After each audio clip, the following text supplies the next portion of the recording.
welcome back. So this week we're with the amazing Rosie Jones. So welcome to Brighton. Oh, thank you. Oh my God. I love Brighton. Do you? What have you been doing today? Well, I came early because I like to see the seaside. Yeah. And then I had lunch with my friends. Lovely. Chat with you. And meeting another friend in a bit. And then I'm doing a gig tonight. Are you excited? Yeah, I'm actually gigging Right on the stage. Yeah. So how did it all start? How did you get into comedy? Well, I think I've always loved comedy and especially TV. So when I left uni, I thought, oh, what do I like doing? And I got a job working for Channel 4. Yeah, you were junior researcher, weren't you? Yeah, and I loved working behind the camera. Yeah. But after doing a few years, I thought, wait a minute. That isn't enough. Yeah. And I used to love working with the comedians. Yeah. And I thought, I want to be one of you. So I think it was 2 or 3 years ago now, I went and did my first gig. And it was love at first sight. I really enjoyed it. It's only been 2 to 3 years.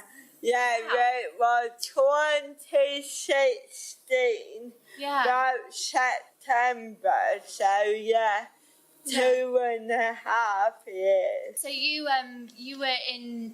were a finalist for the Funny Women competition, weren't you? So that was in October 2016, and that was only my 10th ever gig. That's amazing. That is crazy. I bet that was overwhelming. Yeah, because I did it in a theatre called Coco in Camden. Yeah. And that was to 700 people. Oh, so wow. it really was like a baptism of fire. Yeah. So do you, because you did a screenwriting class with Ready. Yeah. Do you still do any of that, or? So, when I worked in TV, I worked out that I wanted to move more into comedy. Yeah. But I didn't know how. So I found a comedy writing course with the National Film and Television School. And it was like a postgraduate diploma. Yeah. And that was incredible because it taught me how to write jokes, how to structure a narrative, how to think of sketches. Yeah. And it was during that course that I thought, I love writing jokes.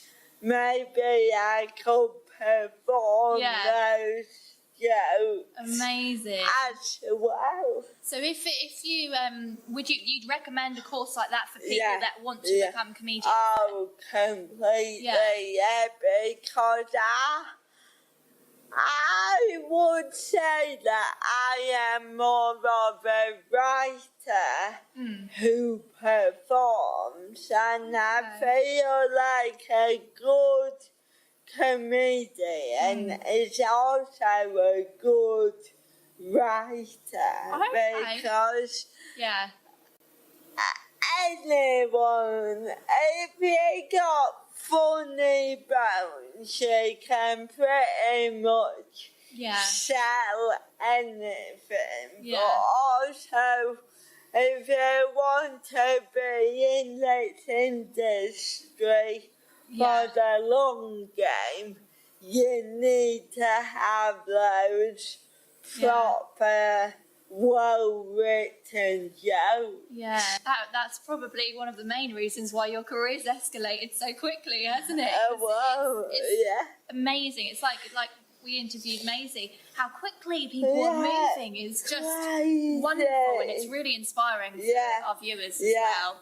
And so I think it's because it's such an exciting time for comedy, because people are bored of that white, straight, able-bodied man with enough from him. So I think it's nice that when people do hear fresh, unique voices that they go, oh, we want to hear more of them. Yeah. And I feel like I've literally got a different voice. Yeah. But then when I get on stage, people are like, oh, I never heard from someone like her before. Yeah, it's again, it's inspiring, isn't it? It's just anyone can do anything. There are no limitations, are there? Yeah, and I mean, you know, I find your stuff absolutely hysterical, and it is really amazing. You can make jokes that able-bodied people would not necessarily be able to make, and that's what's wonderfully unique. That's it. And it's a sort of comedy that people appreciate. And it also makes people think as well, because I think a lot of comedy, any amazing comedian has a story, and I think it's just inspiring. It's wonderful. Thank you. Yeah, I feel like before I perform stand-up comedy, because of my disability, I would often meet people and it would be a little bit awkward. Because I didn't know how to react to me. I didn't know how capable I was. So I learned quite quickly that I could get over that awkwardness by cracking a joke. And it's a quick way to go, I'm okay, I'm aware, I'm intelligent, and also relaxed. There's nothing to be concerned about. So for me, putting that on stage was quite easy, because I do that in my normal life. I think that awkwardness usually comes from people that are trying to be caring, and I think it's good, you know, putting that funny spin on things is really good, and it educates people as well. Like, you know, it is really refreshing.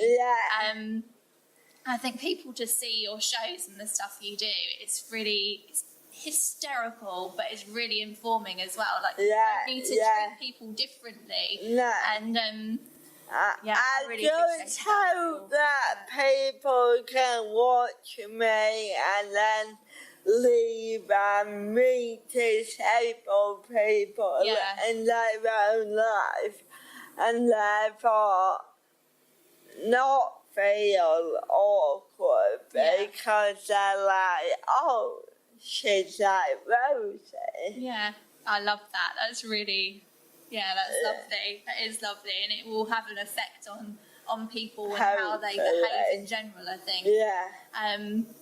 One of the things I absolutely loved was your roast battle with Alex Brooker. Oh, yeah. I watched that recently. Yeah. I absolutely adored that. And he does a very similar thing as well, doesn't he? That's it. It's just, again, jokes that able-bodied people wouldn't feel like they can make it, and they can't make it. They don't have the right to make them. But it's you two together worked amazingly. Yeah. Do you know him quite well? Yeah, because when I was a researcher, I worked on the last leg. Yeah. And he's a presenter on it.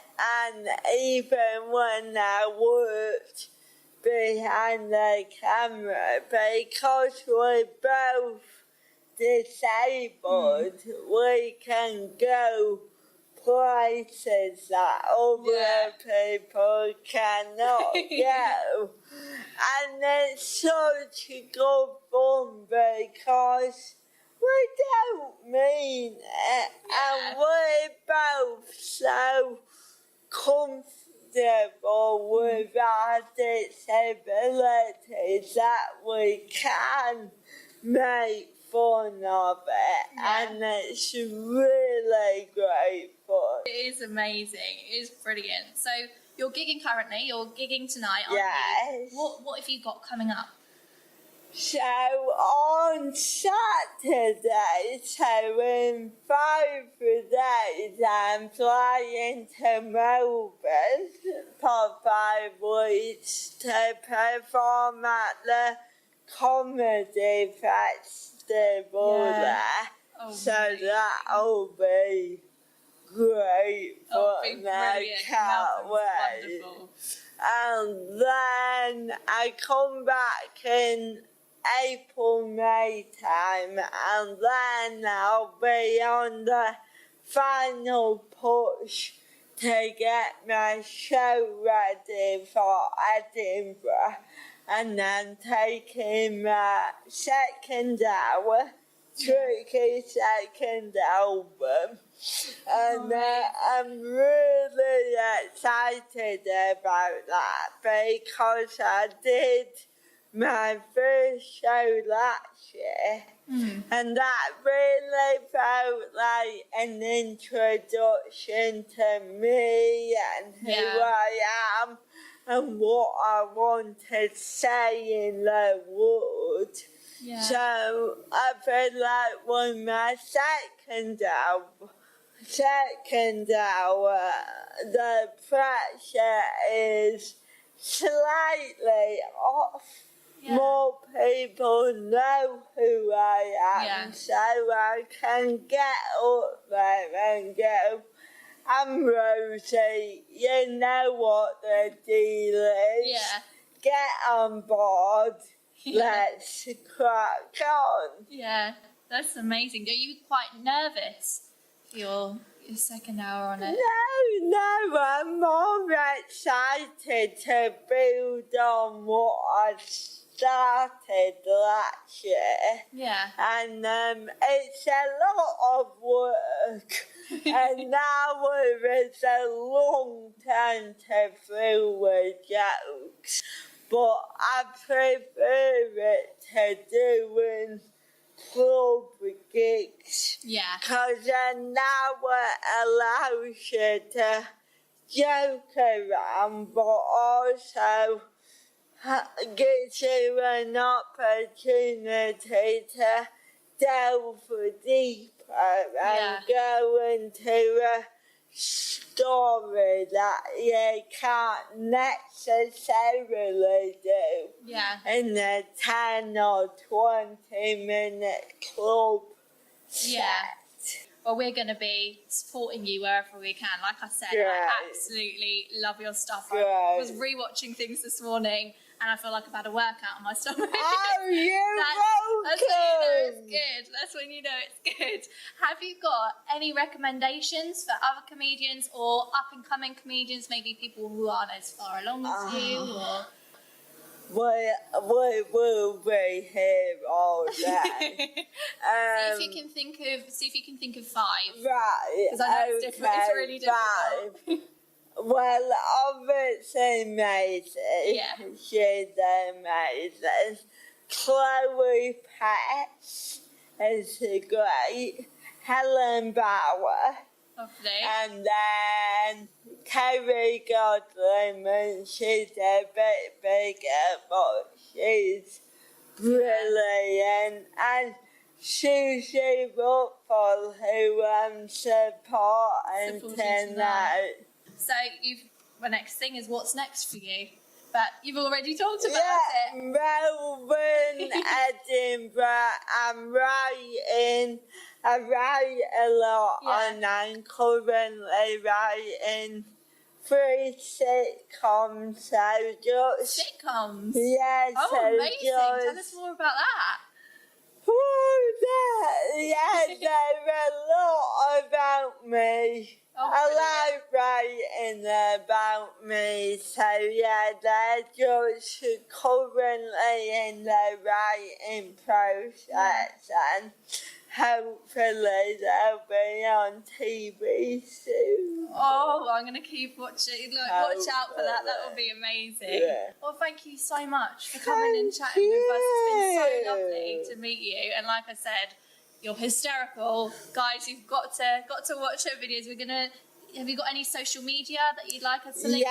Yes, I'm on Twitter, Instagram, on Josie Jones. Okay. It's at Rosie Jones, but the J and the R. Josie Jones. Okay, got it. And then Facebook, Rosie Jones Comedian. Brilliant. Well, thank you so much for coming and chatting with us again. It's been really lovely to meet you. Don't forget to like and subscribe, guys, and comment down below. Bye. Bye.